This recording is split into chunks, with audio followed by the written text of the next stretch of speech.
Good Monday evening. It's yet another wet Monday evening, and you're listening to The Political Tick on CBS's Chat About It radio network at chataboutit.com. Of course, if any time you want to join the conversation, you could give us a call at 877-CHAT-212, 877-CHAT-212. Well, yes, of course, every American woke up this evening and this morning a little happier, maybe a little bit sadder just because of the health care, and we know that some people are ecstatic that it passed, and other people, well, they're saying, do we really need to add another $1 trillion to the debt? Well, we are going to talk about that tangentially tonight, but tonight we are broadcasting out of Villanova at a very special edition of The Political Chick. And we are here in the international business class, international marketing class, that is, of the MBA program with Professor Ray Taylor and also Ron Cruse, who is with us this evening. Well, tonight we're revisiting Villanovas School of Business, and Professor Raymond Taylor has been in touch with me off and on for 15 years, and if I can give a recommendation to any graduate, whether you're a graduate of high school, of an MBA program, or of any military type of school, the one recommendation I would say is to keep in touch with at least one professor.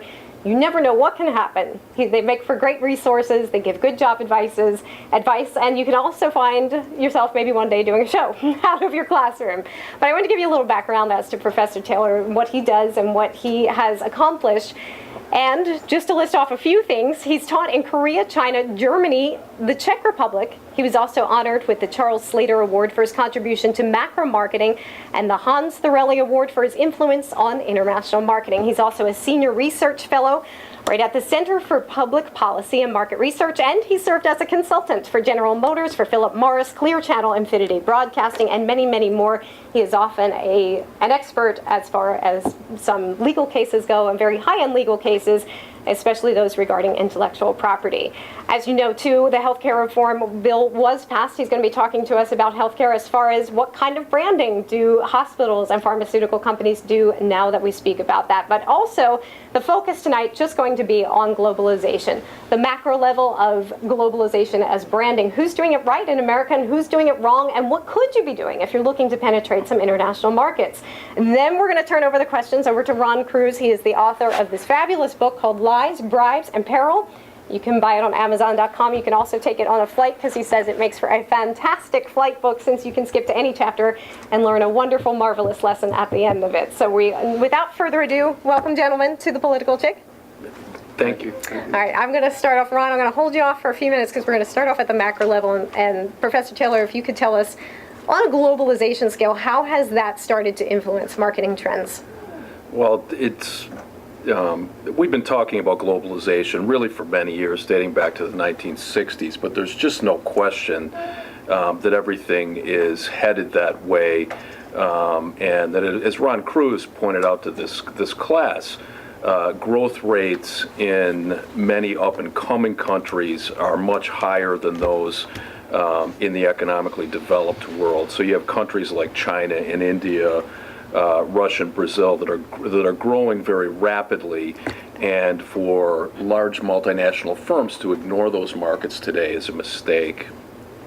So can you tell me, who is doing this right and who is doing this wrong? What companies pop in your mind as far as, yep, they're doing good, or nope, they just got it all wrong? In terms of U.S.-based companies, Coca-Cola and McDonald's are two companies that are absolutely fantastic at global marketing, and Coke really has built the world's #1 brand, largely as a product of being effective, not just in the United States, but applying a similar model to being effective in all parts of the world. The Coke bottle is the world's most recognized brand symbol, and McDonald's is another excellent example of those interested in this. Going on McDonald's website's quite an experience, because you can go into every country that they operate in, and you can see that they tailor certain things to the local market. Like the Czechs, for example, like pork for breakfast better, so you'll get pork sandwiches there. But it's still a McDonald's. They still have the golden arches, they still have Ronald McDonald, they still will have Snoopy or whoever, or maybe I should use a more contemporary example like Pokemon in their Happy Meals. But you can recognize it as a McDonald's all over the world, and they really do a great job. And the brand ends up coming first. It's first a company, and second it's an American-based company. Well, and also McDonald's has done well because they've tailored it to each market. They know the flavors. They do a lot of market research. They try to understand who they're actually going after, and then they model their products ever so slightly over And I think few firms balance this better than McDonald's. They standardize fundamental aspects of their strategy and positioning, but then tailor elements of the product mix and advertising executions, for example, to the local markets. But they don't fundamentally alter their strategy typically from market to market. All right, I have to ask the quintessential 2010 question.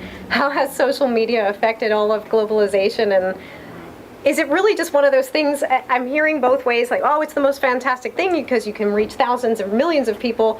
But then I hear, well, you know what, this is really one of those things that's got a built-in audience, and that's the companies that are doing the best because they already have a built-in number of followers. But if you're starting from scratch, does social media really have a big impact? It's a great question, and the first thing I would say up front is we've got a lot more to learn about social media, and just as internet advertising really took a long time to do companies that much good, it really wasn't until about 2004, 2005 that a lot of companies started using it effectively.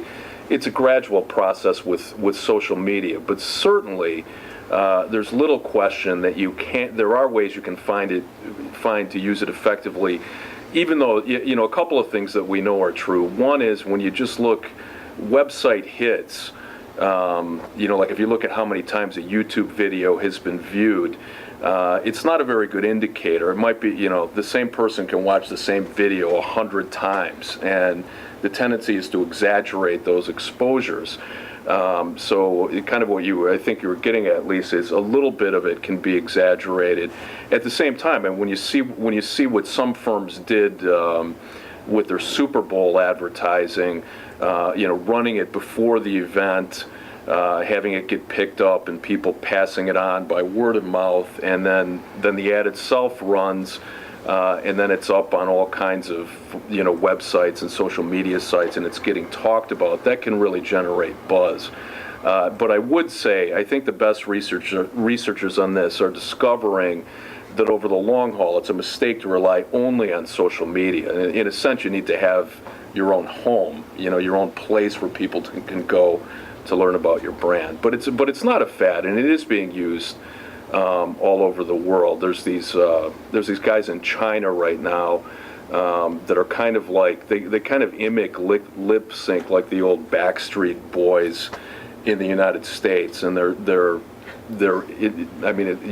watch the videos, and to an American it looks terribly bad, but they're enormously popular in China. People think it's funny, and it's getting millions and millions of hits. So. Well, and you bring up a great point that a brand doesn't necessarily have to be a company or a product, that it can be a person.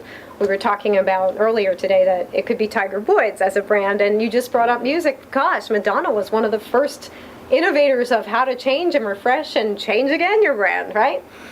Yeah, and at the individual level, she's a real good example of somebody that's done a good job of remaining relevant over time. But of course, she's been putting out music all the time, and that makes a difference as well. Can I throw out a question to the classroom? We are joined with the students of the MBA classroom. What do you feel about social media? Do you feel like jobs you might be having down the road are coming in the social media atmosphere, or do you feel like it's useless for now, or are you obsessed with Twitter? Anyone? All right, what do you think of social media? What are you on? What do you like? I particularly am not big on social media. I don't sit around and look at the YouTube stuff unless I'm in class. I tend to use Facebook. The reason why I say in class is because of the old looking at the Super Bowl ads and my other marketing classes. Good save, Ted. I tend to use Facebook just to play the online games that I have, not to really judge. So I'm not really big on social media, but I consider it has its perks. Do you see it as a mega media tool for the future? I think it's starting to get a little watered down because now anyone can say anything and put a video up. And so I think that's where it's kind of losing its appeal, in my sense. It's just becoming a little overexposed. Yeah, cluttery. Sort of like I was gonna- MySpace to Facebook. Yes. It might go by the wayside. Yes. Okay, thank you. I'll add, I'm on the board of a PR firm down in Washington, D.C. And knowing not a lot about it, but knowing where they're tending, and they are looking at all of their public relations, their information intervention to be social media within the next few years. Wow. So from a PR firm that's quite successful, and crisis management is actually their forte. They are looking at this as the way to shape opinions, certainly going into the future. Well, that's interesting. I guess this sort of is a case-by-case study because while it might be a terrific way to market your product and get the word out and maybe have buzz and reviews, that's wonderful. But I write for a hospital, and we go about discussions of social media all the time, and we jumped on our Twitter page and oops, there's somebody waiting in the waiting room too long and that looks terrible. And then we also have the other issue of patients friending their doctors and nurses, and where are you friends? Are you supposed to be friending each other? And where do these limitations go? So I think you're right, it's a never-ending evolution, but at the same time, I can't imagine that it's the right solution for everybody to really securely publicize the correct information. On the other hand, I do celebrity reporting for my other outlet, and I was talking to a celebrity publicist who said, I tell all of my celebrity clients to close down their Twitter accounts immediately because they are just so stupid. They say, he's like, it actually is better public relations for him because they understand how dumb their comments look, and that's why they pay a publicist to control the information that is released, not every thought, every time you go to the bathroom to an event and a red carpet. He said it just is reflecting rather poorly on them. Thoughts on that? Lisa, let me say, following what Ron just said, we had talked about this in class as well, but with the issue with Toyota right now, they could have used social media in a way that would have allowed them to lessen some of the issues. It's a nice contrast if you take a look at what Taco Bell did in the face of two big scandals. One where rats were videotaped in the restaurant in Manhattan, and another where people literally got sick eating in the restaurant in California. But they got out front of it in social media, issuing apologies and keeping the public apprised of how they were dealing with it. And I think they handled it quite well. So I certainly agree with Ron. And what his colleagues are observing about the potential. For marketing, one other thing I'd add as kind of a parting shot is social media can be incredibly good if you've got a very narrow target audience. Like some of the high-end wine tastings on Twitter are kind of an ideal place to advertise a high-end wine. At least right now, it's not that expensive. And you've got these people in the wine tasting on Twitter, assuming they don't say, well, this wine is terrible, or something like that. But, it's a very narrow group, and it can make a difference. Any other thoughts? Anybody? Twitter, Facebook, love it. Do you see a new one coming down the road? Yes. What's your name? Trevor? Trevor, do you see a new one coming down the pike, or do you think that Facebook is the end-all, be-all, or I don't know if it's the end-all, be-all, but I imagine that in the next couple of years they will probably do an IPO with Facebook. That's the way it looks like it's going. But I think with social media in general, for small businesses specifically, there's an opportunity for a lot of free advertising, and you can connect with customers on a basis that you just were never able to do before. And True. I think that's a huge benefit for businesses that maybe don't have a huge budget to be able to find these people and to actually spread word. So in that respect, I think it's very, very effective. It can be if it's done correctly. how do you feel? You brought it up, so now I got to ask you about the business model of Facebook. They're not making too much money, and every time they do it overseas, every time somebody signs up for Facebook overseas, the broadband actually costs them money. So do you feel like this is going to filter itself out, that advertising is going to eventually support the Twitters and Facebook of the world, and however many more we have coming down the pike? I would imagine so. I mean, I think with Facebook in particular, they're just trying to be, or the CEO Mark, I think it's Zuckerman. I was only reading an article a couple of weeks ago about him and how he's just being very careful about how he's creating the company, and how, like, I mean, they could have maybe done an IPO quite a while ago and made a lot of money, but he has wanted to remain in control of the company, and just some of the way nuances and things that they've done, or that he has done, I should say, to influence and shape the company. So I imagine that I think it's actually quite clever in that he's being careful and they're taking their time and not rushing into something where it could have a hugely negative consequence, where you rush into having some sort of advertising that people really don't like, and then you lose a lot of customers. Understood. So I think they're being pretty clever with that. And we can use MySpace as a perfect example as to why not go public immediately and rake in your money and then wind up with a product that nobody even remembers. Exactly. Or they might remember it, they just don't use it anymore. Exactly. Okay. Anybody else? Yes? We didn't get your name the first time around. What's your name? I'm Ted. Ted. Just to make comment about the advertising that is done on Facebook, I feel that they may want to kind of, and I don't know if you can or not, but a lot of times the advertising that is placed on Facebook is, in my opinion, kind of dumb. It doesn't correlate with the No. necessary interests of the person who's on the page. In other words, you're right. You hear about all the, daddies go back to school, mamas go back this, and all this. There's all this thing and then after a while, you start not paying attention to the advertising anymore. So if something good did get posted, it'd get blocked by your filters naturally. So to that extent, I think that they're probably, if the marketing's going to take off for Facebook, they should have did a better job of marketing things with more substance than what's being put out there. I agree. Have you ever clicked on an ad? And if so, do you remember what it was for? By accident, maybe. No, I don't. Click on ads. All right. Now, the guy's shaking his head behind you. Pass the mic back. What's your name? Chris. Chris, what do you think about the social media? I guess the two things, the business model as well as the efficacy of it. Do you feel like it has a long-standing future? Well, as far as the advertising, I actually clicked on one, and I find it interesting because there's a like and a dislike, like thumbs up, thumbs down, that you can click on for the different ads. So I clicked on one it was a weightlifting supplement, and it was like, oh, you get it for free. So I clicked on that one time, and I didn't actually end up getting it for free. I actually ended up ordering it because you had to pay the $15 for shipping and handling.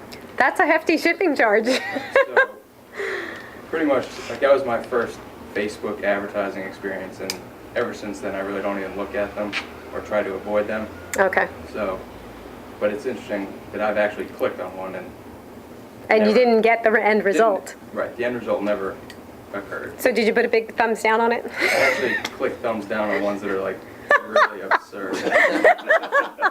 All right, My thanks. publicist is running ads, and we found that there's a very high click rate, but a very low stay rate. So what turns into a purchase is phenomenally low, but you do get the momentary click. You can wind up with like 24,000 clicks over a very short period of time, but almost nothing from the residual traffic from that. So how do you interpret that? Do you interpret that to, hey, we got terrific exposure, or do you interpret that as, these are just people with their mouse in the wrong place on the desk?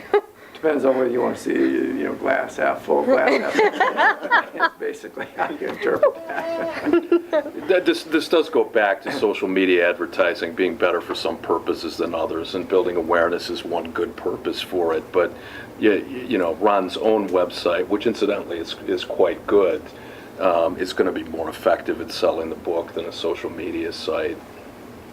Ron, how have you sold your books successfully? Amazon back you? Your publisher did a great job. Just out of curiosity, if anybody wants to publish a book in the future, Well, I'd have to say that I think the jury's still out on that. I still don't think I've reached all of the markets that I'd like to reach. And a lot of that has to do with getting to a lot of traditional media. And so social or new media being a part of it.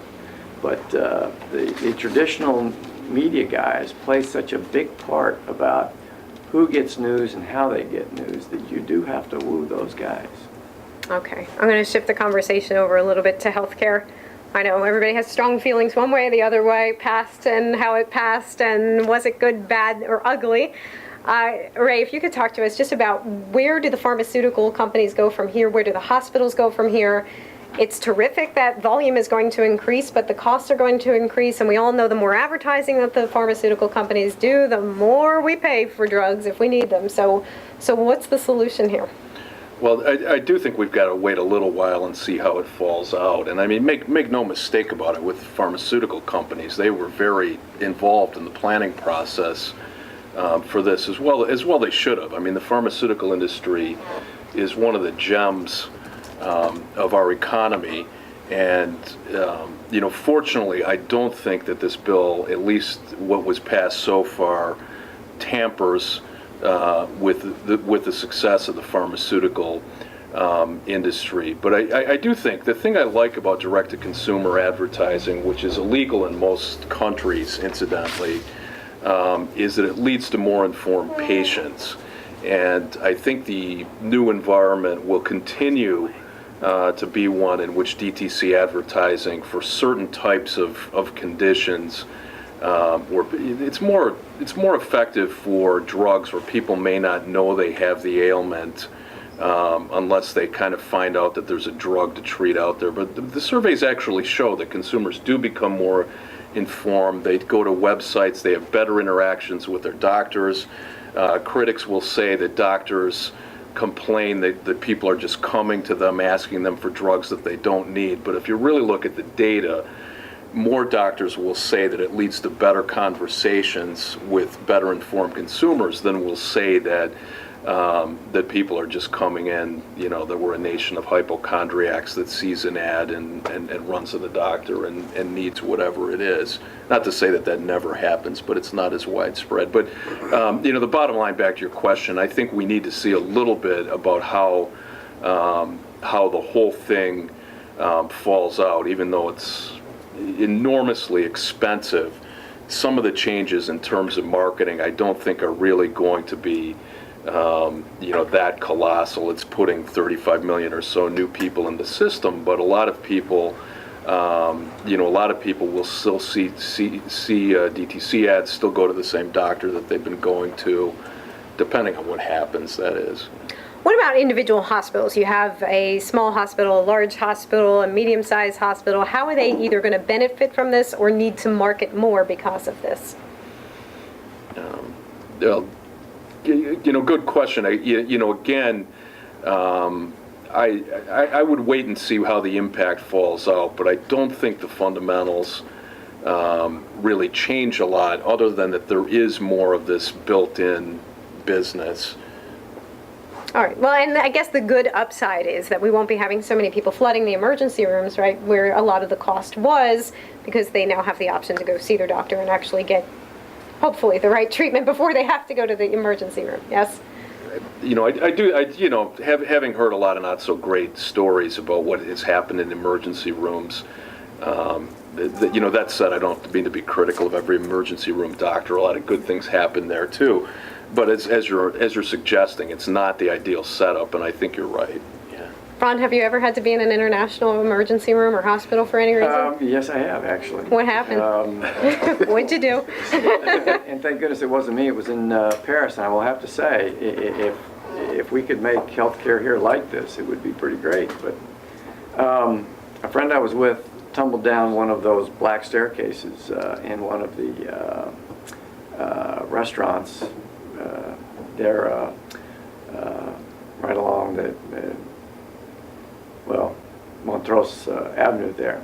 And anyway, so the proprietor came to get me, went and she'd fallen completely down. Head was split open. She's down at the bottom. Anyway, they called emergency. Within about 2 minutes, an ambulance is there. We're both put into the ambulance. We're taken to a hospital maybe about 3 or 4 blocks away.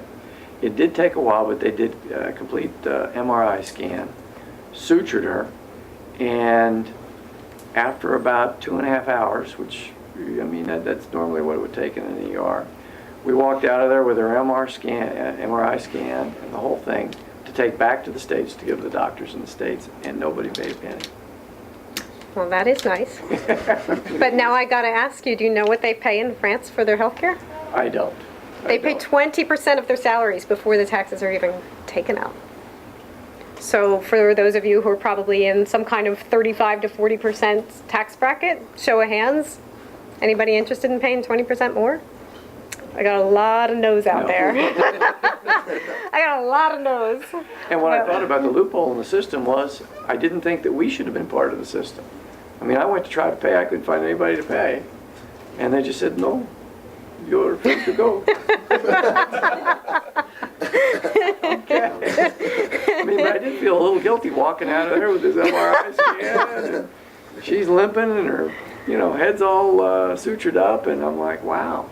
But again, how many people in America really when that taxing comes down the pike, which it inevitably will, Don't get me wrong. they're going to have to come to Professor Ray Taylor to get their marketing on track. Anybody have any thoughts on healthcare, on marketing, or where they think it's going to be headed from here? Are you happy with your healthcare system now? All right, I'm going to call on somebody. Pete? Me? Just because I know your name.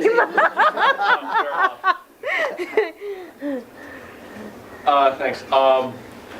Obviously, there's a lot of things that could have been done to reform healthcare. I don't think that the government taking over our healthcare was the right track. There were a lot of things that could have been done that would have taken less government involvement, such as tort reform, such as allowing people to buy insurance interstate, not restricting the companies to sell insurance only within that particular state, allowing insurance companies to be regulated by the state in which they're registered as opposed to by the federal government.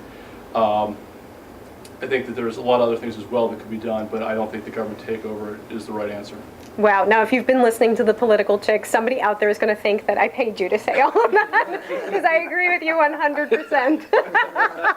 Anybody else have some comments on do you feel like we're moving in the right direction with healthcare, and are you concerned maybe about illegal aliens now having to also be under our healthcare plans, since, well, everybody in America is going to have healthcare? Yes, sir. What is your name, sir, again? It's James. Thanks. Well, the statistic that started this ball rolling was the 47 million Americans that have healthcare, and then it slowly whittled itself down. Now it's constantly says 37 million Americans. Well, and there's a lot of talk radio hosts, or there's a lot of I guess written pieces out really breaking down that 37 million into uninsured American number. And whether or not you believe it or not, a lot of the research, a lot of the studies really indicate that of the 37 million Americans that don't currently have health care, it's like 10 to 12 million don't have health care because they can't afford it. There's a significant percentage of the population that don't have health care coverage by choice. So we've got this $1 trillion federal expense that's where the actual benefit, from what I understand, doesn't really kick in for 4 or 5 years, but the taxing begins now to really kind of revolutionize how we treat healthcare in this country for 12 million people who can't afford it. And I'd love to have everyone have healthcare, but it just seems like this was almost just too much too far, without really any explanation of how it's going to be paid for, and just like I said, the whole fact that the benefits don't start for 4 years, but taxing starts now. I don't think, and to your point, there's no conversation about tort reform. There's no conversation about opening up across state lines for healthcare purchases. This seems kind of a mismatch. And we don't even have actuarials on really what the losses are going to be, or the usage is going to be over the 10-year period. Absolutely. In fact, the congressional budget, I think, only has 32 to 35 million that are uninsured, not this 47 million that were uninsured, but they were the illegal aliens on top of that. And then, like you said, it wasn't just that there were people opting out of plans that they had an option to take. And then there was another certain percentage of people that also just were between healthcare plans. And that only lasts about 6 months. When you take all of them out of the system, you're close. I read 9 million is really all we have left to insure. And I think that, too, it's really frightening when everybody agrees with Michael Moore. But the other day I was watching Michael Moore on Larry King, and he said a terrific point. He said really the problem has been, and the crux of it has been, that we are not covering people with pre-existing conditions. So if we just agreed to cover everybody with a pre-existing condition, don't you think that that would be one of the largest steps that we could make, and make it without having to spend $1 trillion? All right, I got lots of head shakes. All right, I'll take that. All right, we're going to take a very quick break here at chataboutit.com. If you want to join the conversation, if you're sitting at home, you can feel free to give us a call at 212, or that is 877-CHAT-212, 877-CHAT-212, and our studios will pick up your phone calls and relay your questions to us. But meantime, stick around. We'll be right back. We got a lot left to talk about. Today, We are sitting inside Villanova University. First time we've been on the road, and we're with Professor Raymond Taylor and his MBA students of his international business class. Also joining us is Ron Cruse. He is the author of this fabulous book that is a very easy read, Lies, Bribes, and Peril, about his international experiences traveling in different countries and probably not ones you would first choose your destination for a nice hot honeymoon. But anyway, we are back here and talking about globalization as our focus for this evening. Now let me switch over, and Ron, welcome to the Political Chick. I know we didn't get a chance to include you into most of this because you're on a macro level. Tell us just right off the bat a couple of myths you want to dispel about international business. Myths? I don't know that. I don't know if I can. Well, are all myths. French people mean, or any myth just basically from your Is that one of the ones you hold? No, I don't know. No. We could delve a little deeper into that. but we're not here to psychoanalyze, are we? No, How about how easy or hard it is to do international business in other countries? Is it getting better, or are people? Well, I've always found it easy if you do the right things, and that's Okay. essentially what the book is about. The book is about basically concepts, perspectives that you need to have once you leave these shores about how to transact business with people and what you can't expect. I kind of call it a trail map of sorts. A buddy of mine says it's like taking the blindfold off and going on a trail, because basically what I found early in my career is that I was losing opportunities, and then on the plane rides home, I would be scratching my head trying to figure out where I lost it. I didn't realize the areas I had transgressed, so that's what kind of turned into the book, and I tried to show how I learned them. And once I learned these lessons and perspectives and then operated according to them, how they were very instrumental in success. And it's essentially what the book is about. You got quite the entrepreneurial spirit while in the shipping business. You're a Villanova graduate, you're an author, you've had 3 businesses in the shipping industry. How did you, in quick summation, get to that point? Well, I was working on Wall Street and didn't really like it. I don't think they cared for me much, but the truth of the day was, and I think I say this in the book, is that in those days there really just weren't any good-looking ladies down on Wall Street. And I wanted to be in Midtown. So I went to a headhunter and said, I want a job in Midtown. She said, what would you like to do? I said, I really don't care. I just want to be in Midtown. So I wound up it's true, I wound up in Midtown with a shipping firm, and the rest is kind of history. Okay, so you have no particular myths to dispel? No, none that I can think of. How Are about there any French people here? French people are mostly all pretty mean, yeah. How about your worst experience on the road? When I read the book, I thought Nigeria just kind of had to be a standout experience. You know, I've had a number of close calls. Nigeria is a very dicey place, and I was, taking a ride between 2 places at a time of day I shouldn't have been, and that was very, very scary. But there are a lot of things that aren't in the book are basically some plane rides that when you're moving around parts of Asia and parts of Africa, it's many of the 707s that left these shores, 30 years ago, and they look like it. And so I've been in places like in Kenya, trying to land in Nairobi with altimeter problems. Well, Nairobi's at like 7,500 feet. If the plane doesn't have a well-functioning altimeter, you could be in trouble. So that, there are a number of experiences like that have to do with the toing and froing. Okay, one huge concern, I took a quick poll in the classroom right before we started the show, is jobs out there. We're here talking about globalization. We've been through about 30 years of outsourcing now, if not more. What do you have to say that's good about outsourcing? Not so much as the bottom line for companies in America on their ledgers, but the growth of America. How can it work to our advantage, or do you feel like we need to halt this and bring some of the jobs back home?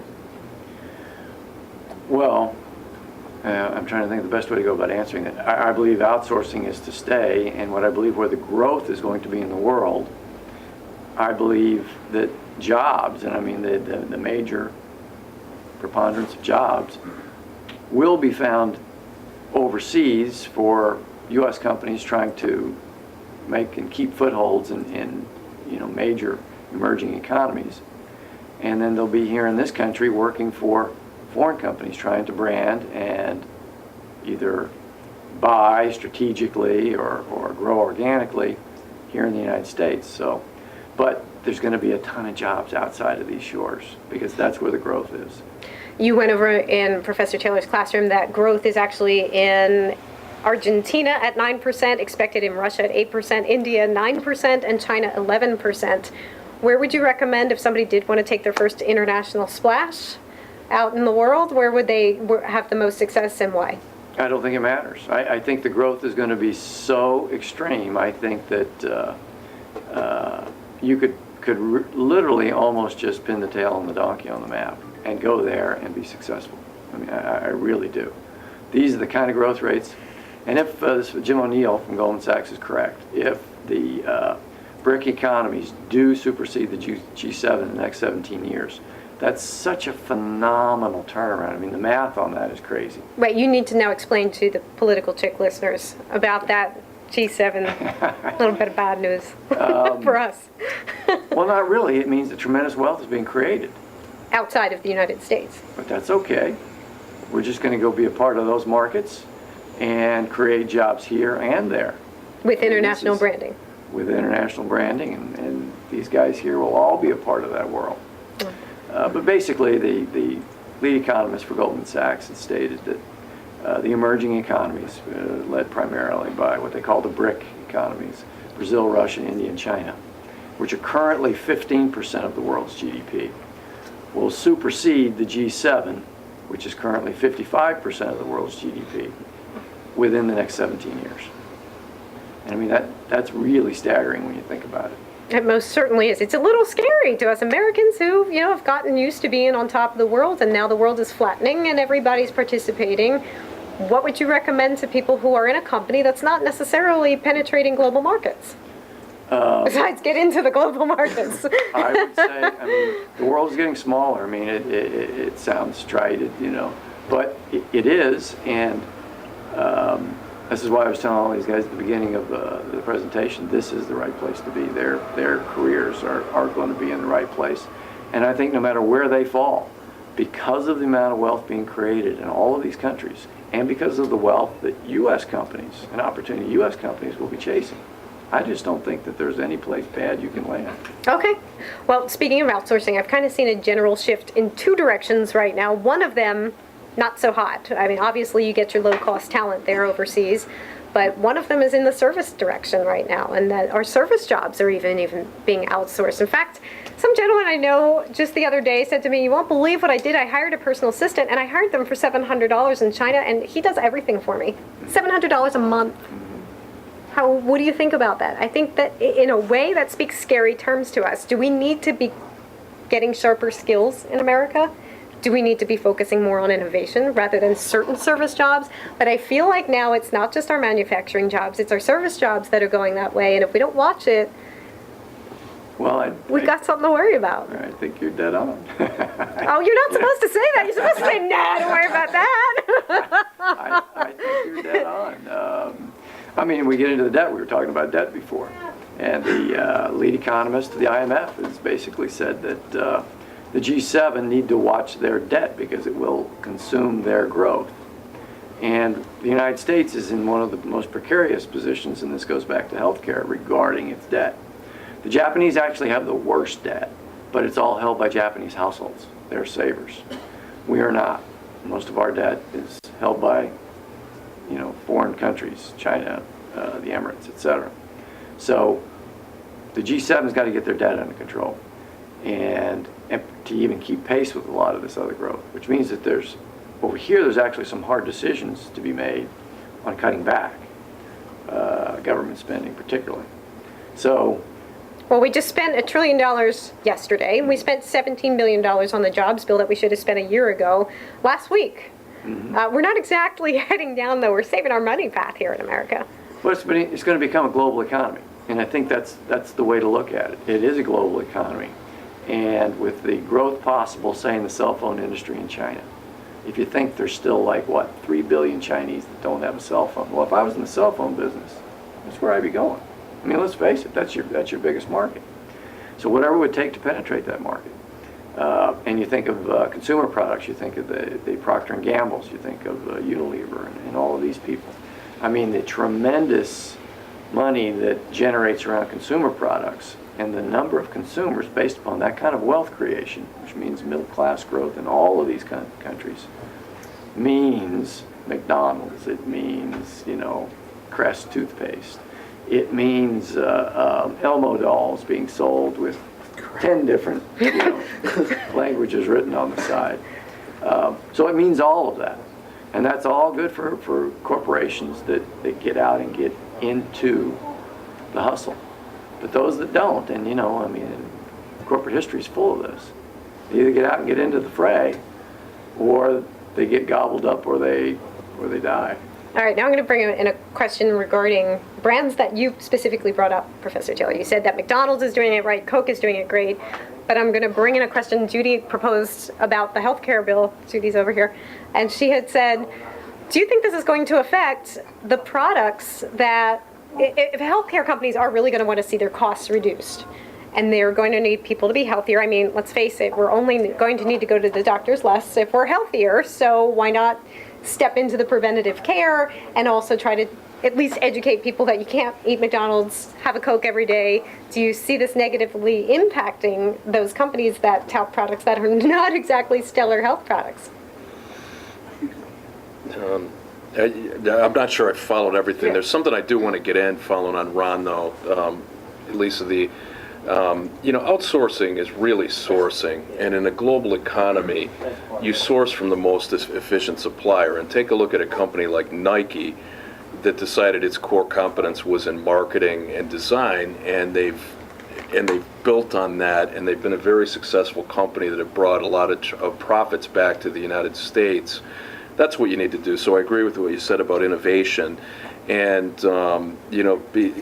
beyond that, it's fine to say that we have to innovate, but we do need to realize that we're in a global economy and that it's not going to change. And we've actually been teaching this for years in the United States. So I don't think it's the right thing to do to get frightened or to think having Milton Friedman, when asked, is it bad if China and India grow, in one of his last interviews said, well, if you were going to trade with somebody, would you rather have them be prosperous and be able to buy your goods and sell you something you can use, or would you rather trade with North Korea, who's got nothing to offer?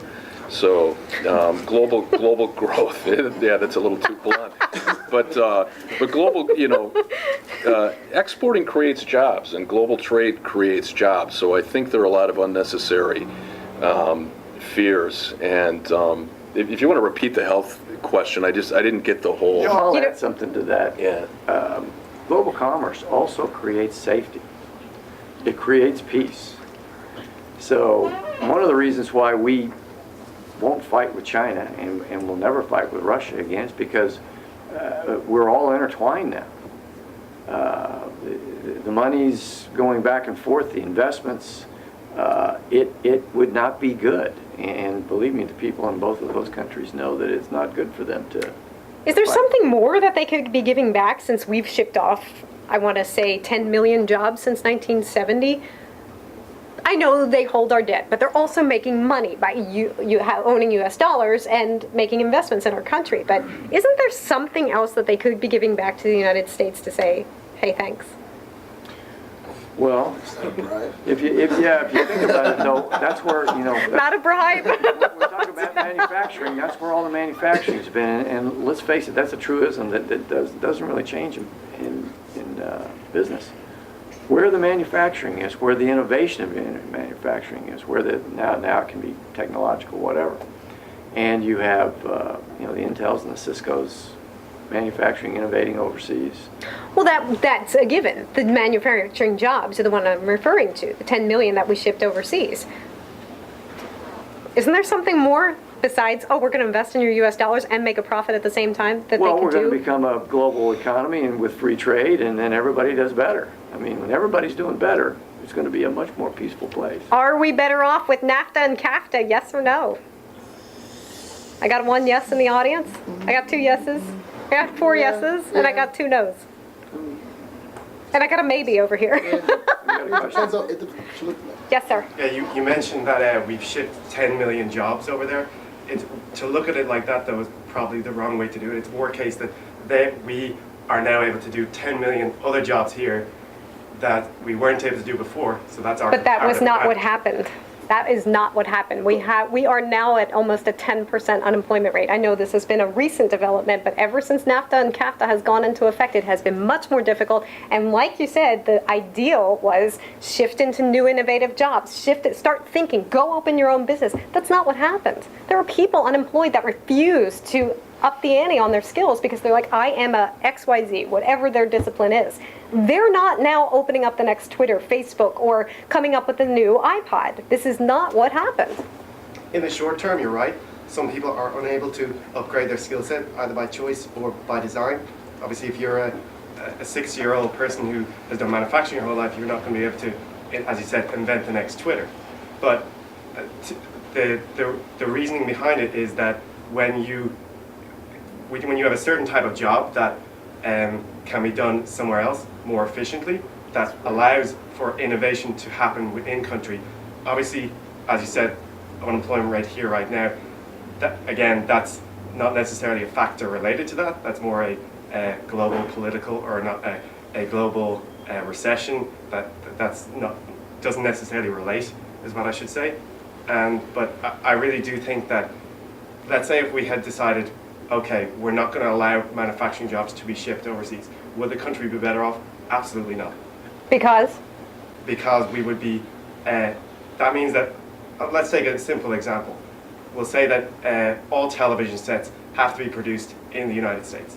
You're not allowed to import any television sets from any other country. That means that the cost to produce these television Well, I'm not sets... saying you need to cap your imports at the same time. I'm just saying that if you're a company who finds it cheaper to go overseas and chooses not to because you want to keep the jobs in America, that's different than putting a cap on exports and saying, hey, It's the same thing disadvantage, because isn't it it? is the same thing because by keeping it here and paying more for it, that True, means that yes. us as a consumer are then paying more for that product. Right, true, Therefore, yes. you and I are then worse off. Well, if you look at this from the standpoint of like what LG, I kind of say that the next Microsoft, the next Walmart is going to come from one of the emerging economies. And you got one that's poised to do it, maybe LG. I mean, LG seems to have the market and be making the best plasma and LCD and now LCD TVs. And so LG may become the next GE, okay? And so what you've got in different, when you're talking about people won't retool their skills. What I'm you not have- saying all won't. I'm saying No, there but- is a percentage and it's contributing to our unemployment We rate. have a social and cultural phenomenon going on here, typical to what happened in Japan about 20 years ago. Okay, good correlation. When the people decided they didn't want to work for the same company all the time, and they didn't want to live 3 hours away and commute 6 hours a day. And that began Japan's problems. We kind of have the same issue going on here, but going back to LG, they've got people coming into farms, they've got people desperate for jobs, they've got people willing to retrain, they do have an educated population. This is a force. And they save. I mean, You keep going back to that. I know, we need to save more. It's going to be a much bigger, but we're getting better. I think this recession, if not anything else in the world, taught us how to save better. I got it. Somebody disagreeing. No, you don't think so? Well, I'm going to say when things get better, are you still going to keep those sales? Or are you going to go out and spend more? I mean, is it just are you just a product of what's happening now, or I think did that you really learn to save? personally, I think that I felt like I second guessed a lot of my purchases over the past couple of years. That this recession has gone on for so long, and we're not out of the water yet. I think that it's really going to be a change of, do I really need this before you buy it type of questionnaire. Are you a closet at home, buy expensive, go out, buy cheap? I don't know. That's But there's the other side of that. You're not supporting the retail sector then. well, that's the other side. You know? Yeah. Retail's what, 60, 65, 70% of the economy? Now wait, we've got 3 minutes left of the show, and I need to loop Judy back in here. She proposed the question, looping back to you, Dr. Taylor, on the healthcare question, and that is, do you think that the McDonald's, the Cokes of the world, and those other companies are going to suffer as a result of healthcare? I do think they're going to be higher insurance premiums, so I think the simple answer to that is yes, unfortunately. Okay, but wait, I have a great piece of news, just to bring back the manufacturing discussion. And that is, last week we spoke to somebody, or a couple weeks ago, Joe Watson. He's the author of Where the Jobs Are Now. He said that he expects green energy to grow a projected 25% over the next decade. And he said that 5 million jobs are expected to be created, and this does span manufacturing to innovation to creativity to entrepreneurs. And he said the list is endless, and that will be about half of all the jobs that we lost. And I was speaking with Ron briefly about this, and you agreed, yes, that you think that this is the place to be. Green's the place to be. Anybody have an interest in green energy here? Thought about it? Lisa, I want to agree too, but All right. I do want to. I do want to let all the listeners know how much my class enjoyed Ron Cruse's book about doing business in other cultures, and he's been in some real hard knock situations and come through it. So it really is the kind of thing that we can't teach in business schools as effectively, those of us that have PhDs, because we haven't had these firsthand experience. So it's an absolutely fascinating book that you can read on a plane. It wouldn't have to be on a plane, but I just wanted to get that in. We're nearing the end of the show. The book is Lies, Bribes, and Peril, and it's broken down, like you said, very easily so that you can take it, yes, on your flight, get through a couple chapters. You can even skip chapters, which is always fun if you don't feel like going through an entire book, and still learn a lot of lessons. I want to thank my husband, Chris Tobin, who did all the technological coordination for this, and he's an engineer at CBS. He's terrific. I want to thank the professor here, Professor Raymond Taylor. Please, thank you so much for coming to this, all the forced MBA students here who were forced into coming. And once again, Ron Cruse, the author of the book, who has 3 successful companies. I hope you join the Political Chick next Monday night at 9 o'clock. Have a great week.